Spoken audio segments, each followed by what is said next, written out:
આજે આપણે બનાવવાના છે વેજ પુલાવ, યા તમે સોયા પુલાવ પણ કહી શકો। આ રેસીપી તમે એકવાર બનાવશો તો વારંવાર બનાવવાનું જરૂરથી કહેશે બધા। અને આ રેસીપી ઘરે બનાવીશું અને એ પણ એકદમ બજાર જેવી ખીલી ખીલી અને છૂટી છૂટી। તો તેના માટે આપણે ટ્રીક અને ટીપ અપનાવશું। તેના માટે આપણે અહીં ચોખાને 20 થી 25 મિનિટ માટે પલાળી દેવાના છે। એકદમ સાફ ધોઈને પલાળવાના છે। અને અહીં આપણે સોયા વડીને પણ 20 થી 25 મિનિટમાં ગરમ પાણીમાં પલાળી દેવાની છે। પછી આપણે બધી શાકભાજી સુધારી લેવાની છે। તમે તમારા અકોર્ડિંગ વેજીટેબલ્સ લઈ શકો છો। અને તેલ મૂકી અને આપણે તેનો વઘાર કરી લઈશું। તો તેના માટે આપણે અહીં જીરા, બધા ગરમ મસાલા અને ડુંગળી અને મરચાં નાખી અને સરસ રીતે આપણે તેને મિક્સ કરી લઈશું। અને ગોલ્ડન બ્રાઉન થાય ડુંગળી ત્યાં સુધી આપણે તેને હલાવતા રહેવાનું છે। આદુ લસણની પેસ્ટ નાખીને પણ એકવાર મિક્સ કરી લેશું। આ રીતે આપણી ડુંગળી તમે જોઈ શકો છો ગોલ્ડન બ્રાઉન થઈ ગઈ છે। પછી અહીં આપણે કોબી અને ગાજર નાખેલું છે। તમે તમારા અકોર્ડિંગ કોઈ પણ શાકભાજી સ્કીપ કરી શકો છો અને એક્સ્ટ્રા એડ પણ કરી શકો છો। વેજ પુલાવમાં કોઈ પણ શાકભાજી તમે એડ કરી શકો છો અને કોઈ પણ શાકભાજી સ્કીપ કરી શકો છો।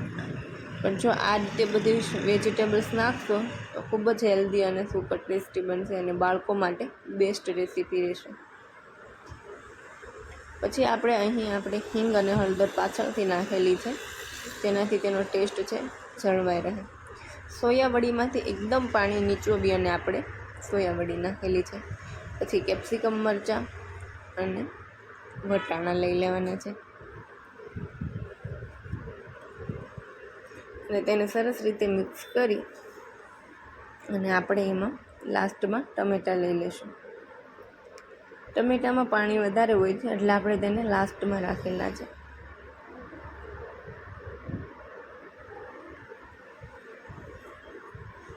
પછી તેને આપણે 1 થી 2 મિનિટ માટે લો ટુ મીડિયમ ફ્લેમ ઉપર રાખી દેવાનું છે। બહુ વધારે નથી રાખવાનું, 1 થી 2 મિનિટ જ રાખવાનું છે। તેનાથી બધી શાકભાજી સરસ રીતે મિક્સ થઈ જાય। પછી આપણે એમાં 2 ચમચી રેડ ચીલી પાવડર લઈ લીધેલો છે। અહીંયા આપણે મરચી નાખેલી છે, તમે તમારા અકોર્ડિંગ લાલ મરચું નાખી શકો, ના પણ નાખી શકો, સ્કીપ પણ કરી શકો છો। અહીંયા આપણે હવે ચોખા જે પલાળેલા હતા એ આપણે અહીંયા નાખી દઈશું।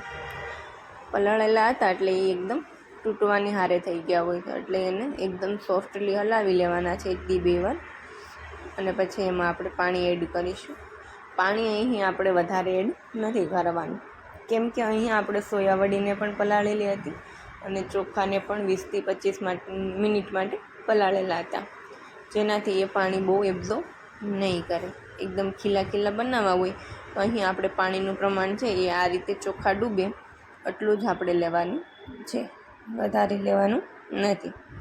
અને પછી નિમક નાખી અને આપણે એકવાર હલાવી લેશું અને પછી આપણે તેમાં ધાણા જીરું પાવડર અને ગરમ મસાલા પાવડર નાખી દઈશું।